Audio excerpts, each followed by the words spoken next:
Hey guys, in this video we're going to take a close look at the Erotic Fantasy Tarot, which is a card that I've had now for a good 6 months. This is what the box overall will look like in front, and also by the side where you've got the artist, the author, Eon and Simona Rossi. 78 tarot card decks with a guidebook. This is what it looks like inside. Now the cards come plain, they're not edged like the way I've done it in grey.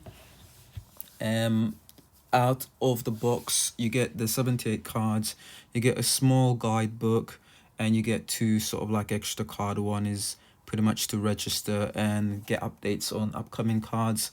In the booklet itself you've got the various different languages. You get a section that pretty much breaks down the introduction of the sort of impulses, sexual energies, and then you get there a free card spread that you can use. And it goes on to pretty much explain what the card is generally all about. It's all about not being ashamed of your sexual impulses and how it's pretty much part of a man and a woman. You get a minimal sort of like explanation of each particular card for the major arcana, so it's more than enough for a beginner even to kind of understand what the cards are trying to say. And it's pretty much the same as well for the minor arcanas as well. So this is what the back of the deck will look like. Symbolism of the swords, shield, nature, the moon phases. So you pretty much got various different elements behind of the deck. It's a little plain, more it's not too bad overall. The cards are on the very thin side. That's one thing to note, but that doesn't, make it such poor quality. It's actually very, very good. And normally the publisher tends to make excellent card quality. Durability is excellent, and they're very nice to handle, a nice feeling in the hand, brilliant to shuffle. So they're overall great quality. Now the numbers are of each particular card, you'll find that underneath the card itself. And when it comes to a particular suit, you'll find the number on the left side, and what that suits is related to will be on the right side. So there you've got the 3 on the left and the sword is on the right, and it's pretty much the same throughout the deck. And when it comes to the court cards, you've got the knight symbolism on the left, and then it pretty much indicates what it belongs to. So that'll be the Knight of Swords and the Knight of Cups. So we're going to take a look at our major cards. Now the deck follows the traditional Rider-Waite. Easy to see the influence, but from another perspective. It's a native world of fantasy and tales linked to erotic. Our full card is a young, innocent woman. The card represents physical and emotional virginity, exploring that or regaining your innocence. With our magician, it's a priestess who is discovering or exploring their sexuality and its powers. Our next two cards are the High Priestess. It's about opening up to the truth, what's hidden, the simple knowledge. And the Empress is the power of seduction, but also how not to throw ourselves away just like that. Our Emperor is all about self-control and respect for others. The Hierophant is gained wisdom, which leads to sharing and trust. And then our Lover cards, which is different, but it's highlighting sins and destiny. The Dragon is telling us to choose our passion fearlessly. Chariot is a spiritual union, a safe haven to express and live our passion openly. So I'm going to give you guys a top view and a quick run of those cards again. And then we're going to go down to our next set. We have our Strength card, and that's all about courage in the face of fear, give and receive. Our Hermit is about how it's important to understand oneself first. It's about self-discovery. The Wheel beautifully illustrates the cycle of giving oneself to another. So living the cycle and enjoying your time. And Justice is balance and compromise of our desires. There's always a time and a place. Hangwoman is looking at experiences from a new perspective to evolve. The Death card shows a female warrior looking towards new desires, breaking from the old. are Temperance, an enchanted female finding harmony within the different parts of herself, and the Devil is breaking away, release unspoken desires, but also helping another or each other to kind of overcome our limits. And we have a quick overview of those cards. They're nicely drawn out and illustrated for you to clearly understand. I mean, it's great for beginners as well. We've got our last major arcanas, and that is the Tower. It's about taking care of yourself beyond sex. It's taking responsibility, but also fighting together, coming together. Our Star card is all about satisfaction, so make a wish and be creative. Our Moon, you have 3 females going to what looks like a magical place of reflection, and also where there's hidden secret desires. Our Sun is 2 people opening, facing each other and kind of like coming front end to their desires. So it's about new ideas. Our last 2 cards is Judgment, which is the need to change in the current situation, accept that things don't work. And our World card shows the female who has mastered herself and is in harmony with everything, with life and everything around her. So those are our last cards in the major. We're going to have a look at our suit cards. We'll start off with the Swords. Now, as you probably noticed, this is a world of fantasy and imagination, but also a world of lust at times, curiosity, and also one's desires. As the reader or interpretator, you are pretty much left with your imagination. For me, it's like a lot of these old sci-fi series or magical fantasy movies with various kingdoms, stories, and characters. 3 of Sword. Now that 3 of Sword is a strong one. The Sacrifice of the Knight. It reminds me of the Excalibur movie directed by John Borman. Best movie legend of King Arthur, I think. Anyway, in that movie, Lancelot pretty much did exactly the same thing. The sword right into himself.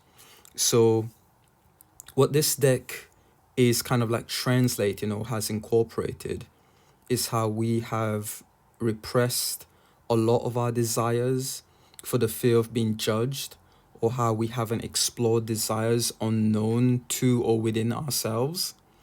So a lot of it is pretty much, the theme is all around, and the objective is all around that when it comes to these cards. Yeah, it's a very nice card. I've been working with it for a little while now, and I've gained quite a lot of understanding of it. Again, it's not very complicated. We've got the 8 of Swords, a prisoner to unarmed swords. It's pretty much about paying attention to what is real and a threat, but also how we are blocked or blocking ourselves. The 9 was showing she is somewhat obsessive of the swords, at the same time in pain. It's about understanding your nightmares. Our 10 is she's processing or going through trauma of what has taken place, end of a battle. Page Warrior was about facing the world, mind being active. Our Knight is about following one's instincts of anything that may unexpectedly happen, and the Queen is kind of like a picture displaying the beautiful simplicity of things in harmony with her sword. Our Scary King looks very disciplined, defender for sure. It's about controlling your desire so it doesn't cloud your wisdom. A top view of our swords. Again, very nice, clear, massive pictures being illustrated. We've got our wands sets. Now, to extend further on what these cards are about, it's to me personally as well, there is nothing to be ashamed about when it comes to our desires. It's all part of our spiritual growth, I believe. Or it becomes that if we're open and honest with ourselves or with others. It's a part of who we are. I believe the more we don't express or explore that part of ourselves, the more it will become dark. We end up building this demon that may end up manifesting itself into something very destructive that is harmful to us and to others as well. So the overall message of this deck is Stop the urge to run or hide in the face of sex or your fantasy, but to express it in a manner that suits us and another, which is perfectly illustrated in this deck, I personally think. So there's a lot in here. It's not just, sexual fantasies. There's lessons to be learned, wisdoms to be gained, and that's what makes this deck absolutely fantastic, in my personal opinion. And if you're someone who is on that journey, or is looking at or facing their desires, fantasies, or maybe doing readings for other people, the fears that they have, the things that they're not exploring or expressing. And I think these cards will be absolutely perfect for that situation.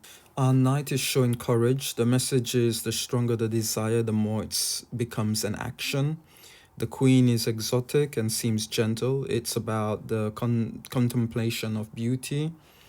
Our king is very focused, living up to his duties, alone king, an exemplary of one's self-control, with one's desires, and putting duty before anything else. We've got the top view of our wands. Number 10 there with the burden. Very nice. And take a look at our cups next. We have the ace, a chalice, remaining in one spot. It's about remaining true to yourself, but also ready to face or welcome new things. The two is a woman waiting for the return of her love. It's about keeping the desire and longing for each other. The three, we've got three women drinking together. It's about sharing, celebration, communion. And our four is a woman who has taken time out for herself. She's at a hidden place. So it's about taking care of yourself. Our five is a woman departing, leaving behind what does not serve her anymore. So accepting the truth. And six is a woman looking over the wall and also behind her. So keeping memories alive that will help you build a hopeful future, which is nicely illustrated. The seven, beautiful card, showing a female warrior fighting alone many battles. It's about fear of failure, not to give in, and combat your fears straight on, no matter how impossible it may seem. It's one of my favorite cards. Top view, we'll look at our next lot. The 8 is a pregnant woman walking away, making a decision to go and find new discoveries. Our 9 is showing a accomplished woman who has followed her fantasy. It's given her strength and a lot of success. The 10, we have two couples together after being apart. It's the coming together after many obstacles and the time that's been in the way. And our page is kind of contemplating, or is listening inside of herself as to where to go, what new starts to look at. Our knight is on her journey, still moving, even if alone, and trusting the future ahead. Our queen is relaxed but yet very observant, taking care of yourself, but also thinking of others. And our king is one who is ready and at service when needed. So he's stable and able to help others when it's needed. So that is our cups and the top view of the cards.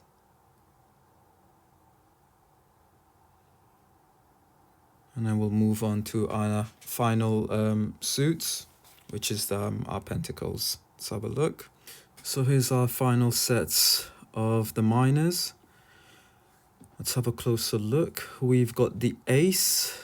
Oh gosh, I've never actually come across the ace of card, but I believe it's the power of gold, of the coin, of having support available if required. Our 2 is a courageous woman defeating the snake.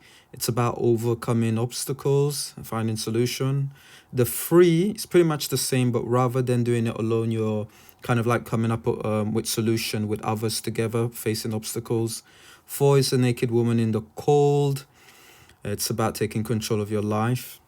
Our 5 is a woman praying to the spirits for help, yet hidden to her eyes behind the tree are the riches she's looking for. 6 is a woman being worshipped or people showing gratitude, and it's a reminder to not belittle people.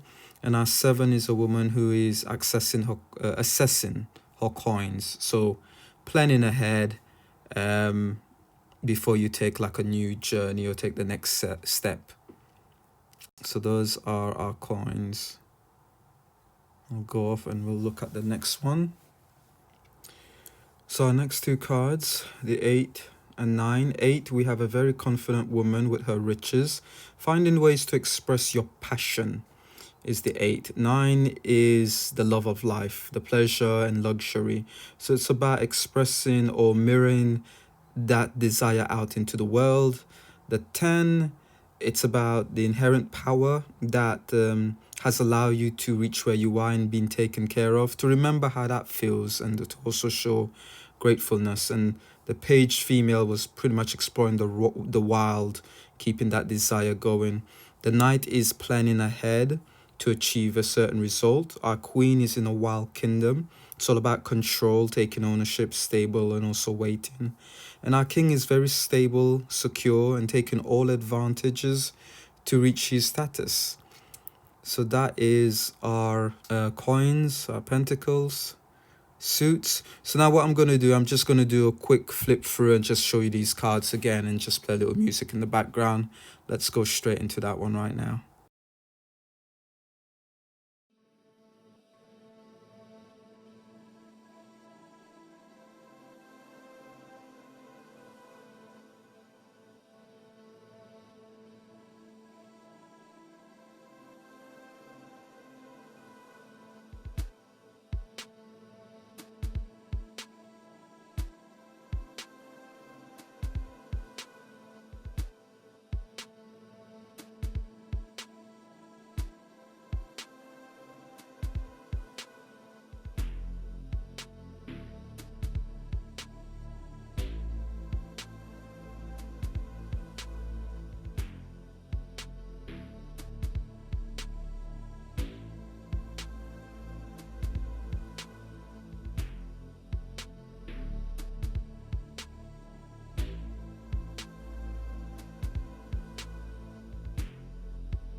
So there we go, guys. That is the flip through of every single one of the cards in the erotic fantasy.